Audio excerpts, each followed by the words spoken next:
Listen, Danny, I just wanted to say, you do not have to do this. You can stay here. No, I'm going with you. Cal is fine. He's at the creche and he has school anyway. All I would be doing here is worrying about you.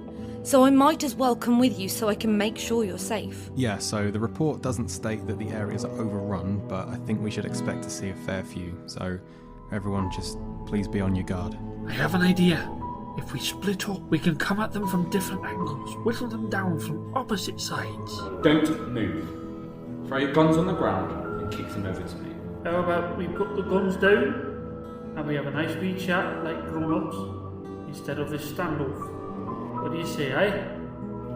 Our brothers and sisters, mothers and fathers, they are hungry. And it's time to feast.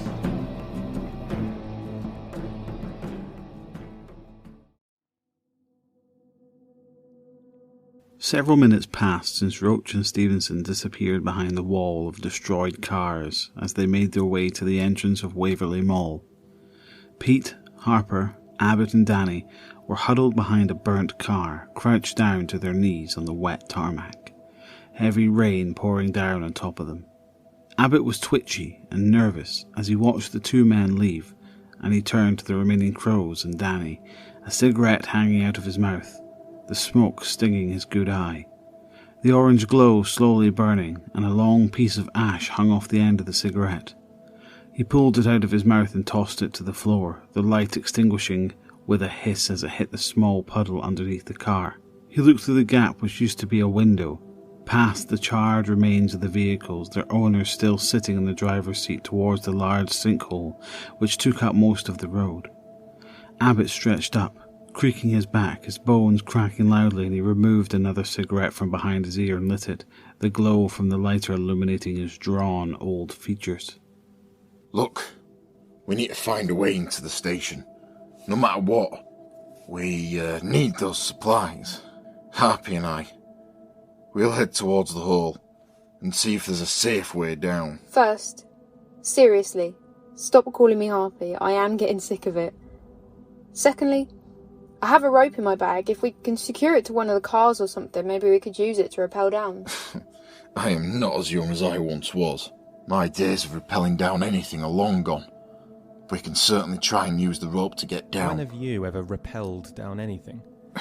Well, there was this one time when me and some of the lads from the platoon had to infiltrate an insurgent base. We climbed up onto the roof, watched from a distance, and when the sun set, we rappelled down and picked each one of those fuckers off, one by one. Bang, bang, bang. This one lad, Sullivan or something, Irish lad he was, he shit himself while he was hanging upside down. Rolled down onto his face. It was fucking disgusting. Was known as shit face from then on. Why were you rappelling upside down? Well, because that's how we did it back then. It was quieter. Bollocks. You don't rappel down upside down. What would be the point of that? To get the drop on him, you know? Like that guy, you know, the guy swings about New York. Spider-Man. Are you really comparing yourself to Spider-Man? A fictional character, bitten by a radioactive spider and shoots webs from his hands. You, Spider-Man. You're more like the Moody Maverick. A grumpy old git whose only superpower is to bitch and moan at the bad guys until they get so pissed off they stop whatever crime it was they were trying to commit in the first place. Or you continue hitting them with your cane until they do stop. Where's a pair of chinos, a pair of slippers, and a "can I speak with your manager" haircut? Ah, bollocks to you. All of you. Are we getting this done or what? Come on, Maverick. Let's go. Don't you start. I'll stop when you stop calling me Harpy. Abbot went first, crouching down and slowly making his way around the husk of a car, his hands sliding along the rough surface. As he looked around him, his eyes never stopped moving, past one car and now onto the next. As he slowly pressed his back against the remains of the car, he noticed Harper follow suit, clutching her rifle tightly in her hands. As Abbot left the second car and onto the third, Harper reached the second, her back slowly scraping along the rough metal. As Abbot reached the bonnet of the third car, he stopped, holding his hand aloft, signaling Harper to stop. She did, raising her rifle to her eye and looking to see if she could see what Abbot was seeing. She noticed him gently remove a knife from his belt and sneak out from behind the car and rush one of the dead, plunge the knife into her head, silently bringing the body down to the ground, removing the blade and wiping it on his trouser leg, and signaling Harper to come closer. She slowly made her way to her friend, stepping over the body of the tour guide that Abbot had just disposed of, the red jacket now thick with blood, and the white blouse open and torn, her lifeless eyes staring to the sky. Harper reached Abbot, who was peering down the hole. A thick layer of smoke hung in the air inside, hiding the smouldering wreckage from view. The thick stench of fire and burning flesh was palpable as it clung to his nostrils. His eyes started to water as the horrendous stench enveloped his being, and he turned from the hole back to his comrade, who had thrown her bag onto the wet ground and removed a thick rope. She handed one end to Abbot, who fumbled with the rope, tying it around his waist and tying a tight knot. Harper went over to one of the burnt cars and tied the rope tightly around the door, pulling it, making sure that the knot would not come loose. She went back to Abbot, who was visibly nervous. As he stepped to the edge of the hole, turning his back to her, he leant into the rope. Whatever you do not let go of the rope. Of course I won't. And Abbot, don't shit yourself. I like you, but not enough to clean you up after that. Piss off! Slowly, Abbot started to lower himself, his feet reluctant to come off the tarmac, but eventually he was hanging in the air. At first his stomach was in his mouth. Fear clung to every fibre of his being as he slowly lowered down. The smoke in the air had started to envelop him, to the point that Harper could no longer see him. As she watched her friend descend through the haze, she failed to notice a rotting paramedic inch closer to her, his broken arm outstretched, clawing to the air, towards her, his black fingers reaching for her. He finally reached her, grabbing at her shoulders, his skinless fingers pulling at her clothes, trying to pull her closer. Harper turned to be face to face with the grotesque, torn face of the paramedic. The creature's green uniform was covered in dark crimson, large rips and tears in the gut area, his intestines hanging out, large bite marks in the middle of the muscle, threatening to fall out completely with every step. She was able to hold off the creature with one large arm as she pushed him away, putting her forearm under his chin, holding back the creature as his teeth chomped at the air, his rotten mouth tapping with every bite. In her other hand she held the rope tightly, wrapping it around her arm, holding Abbot's weight as he lowered himself down. She concentrated on the attack from the paramedic. She didn't notice the police officer which had appeared behind her, his luminous yellow jacket stained with dark blood and large hole in the side of his neck.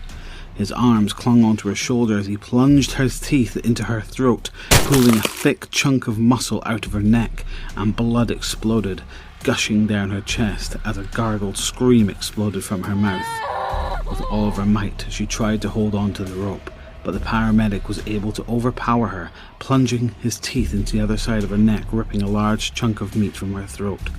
Before she had the chance to react, the rope flew from her hand as the creatures fed in her neck. A loud scream emanated from the hole as Abbot plunged through the haze, disappearing into the darkness.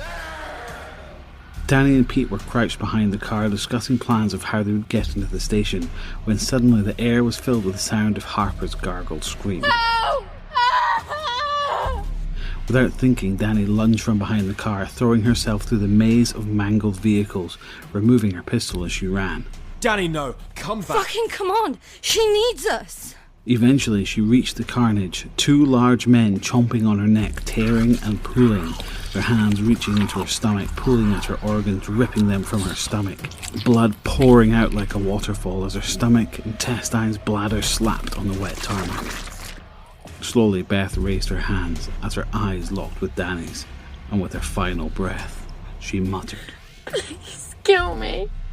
Danny raised the gun, slowly aiming it at Harper's head, the gun shaking in her hand, sweat pouring down her face and her back, her palms sweating, and it felt like the gun was about to slip out.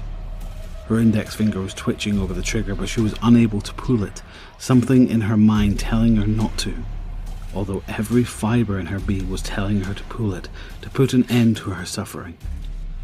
I can't! I'm so sorry! Before Danny could finally pull the trigger, A shot rang out next to her. A bullet tore through Harper's head, snapping it back with a cloud of blood coming out the back of her head, and her body slumped to the ground, and the two servicemen continued to feast on her now dead body. 2 more shots rang out and the creature's head slumped onto their meal, lifeless and still. Danny turned to her left and saw the smoking barrel of a rifle and Pete standing at the other end, staring down the sight of the gun. If you are going to do it, then do it. I couldn't.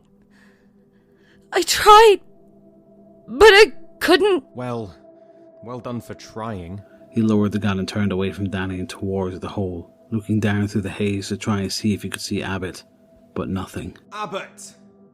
Abbot! For fuck's sake. Wait, what? Come in, Alpha. Come in, Alpha. Fuck's Pete! sake. Alpha, come in. What was that supposed to mean? It means what it means. Why are you being such a dick? I just watched someone get eaten again. Join the fucking party. Kirkman to Atlantis. Come in, Atlantis. Atlantis receiving. Sir, this mission is a failure. The station is infested with the dead. Harper's dead and so is Abbot. Peter, how did this happen? You oversaw this mission. What went wrong? We got to the station and it was overrun. We decided to split up. Roach and Stevenson went to Waverley Mall. Myself, Abbot, Danny and Beth stayed on the bridge. Abbot and Beth went to investigate the helicopter crash site and Beth got bitten. Abbot fell into the hole into the station. So, Abbot is not necessarily dead then? Well, no. But it was a long fall. It's very unlikely he survived it, sir. But he might have done. Very well. And Cunningham? She's fine, sir. She's with me. Very good, Peter. Now, regroup with the other two and get to that next cache. This had better good plan. And Peter, I will be holding you personally responsible for this shit show. Over and out. No! You do not get to do this. Do what? Walk away from me without giving me a good reason. What the fuck is wrong with you? Danny, don't push it. I know that you are stressed and upset about Beth and Abbot, and I am too. Jesus, I am struggling here and I need you. Danny, don't push it. No! I have been through so much shit this past couple of weeks. Losing my family, my home, my life. Danny, I am warning you. Enough! You are not allowed to take all of this on yourself. You and me are a team. I said enough! Pete pointed his rifle into Danny's face, with red-hot anger filling his mind. Everything in his vision was plunged into a blurry red as he stared down the sight of the rifle, it shaking in his hands. Images of war, of his friends dying in front of him, blowing up on mines and in vehicles, of his family being eaten by the monsters that have now infected the city, of the dead feasting on Stevenson, on Roach, on Cal, on Danny. His index finger began to twitch as it hovered over the trigger. Suddenly, his vision returned, and he could see the terrified look on Danny's face as he stared down the barrel of his rifle, shaking in the spot. Tears tumbling down her face, her eyes bloodshot. Strands of black hair sticking to her dirt-covered face, snot pouring from her nose. Pete fell to his knees with a thump, and the rifle clattered to the ground, sliding away from him. Danny paused for a moment, frozen to the spot, staring at the man she trusted, she cared for, she allowed to get close to Cal, suddenly turn into a stranger in front of her, then crumble like a wounded animal. Reluctant at first, then her body allowed her to fall to her knees as she threw her arms around him, pulling him closer, stroking his wet blonde hair, feeling him shake in her arms, feel him sob loudly and hard as he cried into her chest. I can't do this. It's all too much. Everything is my fault. Beth, Abbott, Rob, Stuart, Eddie. Pete. It's all my fault. Who are Rob, Stuart and Eddie? They were in my platoon. Their death was on my hands. It was my fault. They were my friends. We were like brothers, joined the army together, went through training, and we were inseparable. It was my job to stay awake one night while we were on patrol. We camped in this shanty town. The buildings were destroyed. bombed a few weeks before. Nothing there but shells of buildings. We decided to make camp and wait for sun to carry on. My idea, of course. The lads didn't want to. They told me we had to carry on. But I was knackered. The packs were heavy and the day was so hot, Danny. A heat like no other. And with the uniform, the packs, the guns, everything was just way too much.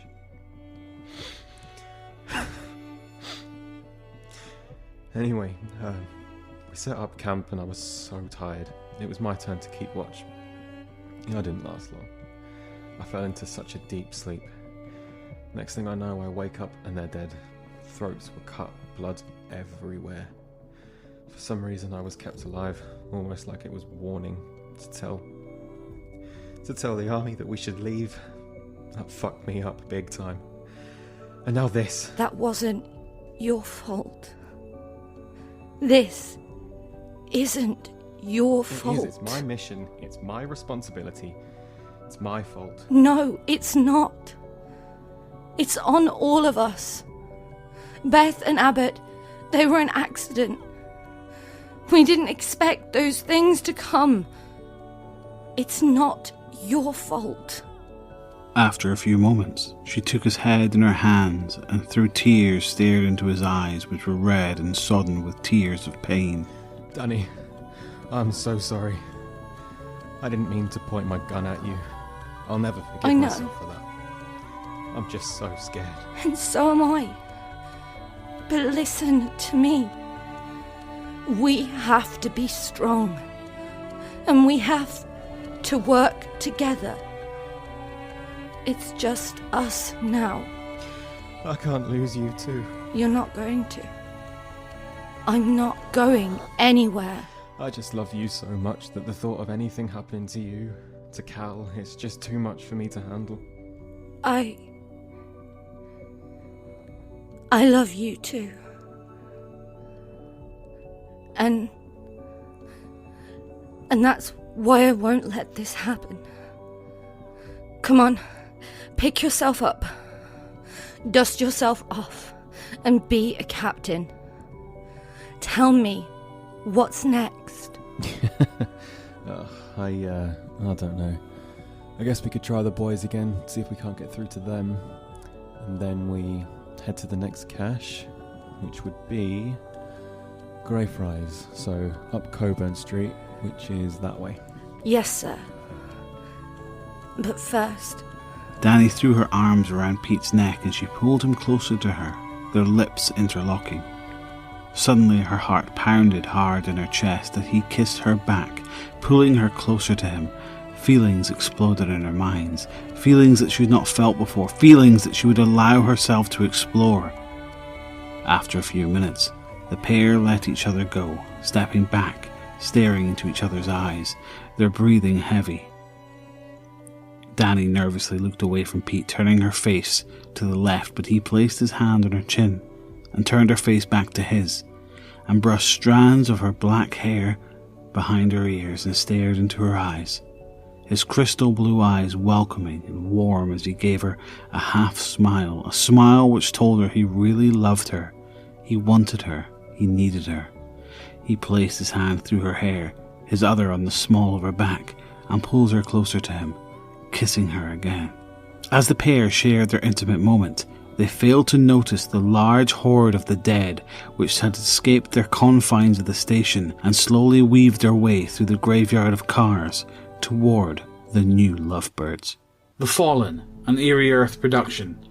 Written, directed and edited by Kieran Begg. Starring Saxon Davids as Pete Kirkman, Megan Chase as Danny Cunningham, Rick Oldroyd as Abbot, Charlotte North as Beth Harper, and Kieran Begg as Sergeant O'Connell. Thank you very much for listening, and be sure to follow us on all social media and head over to eerieearth.com for more information on The Fallen.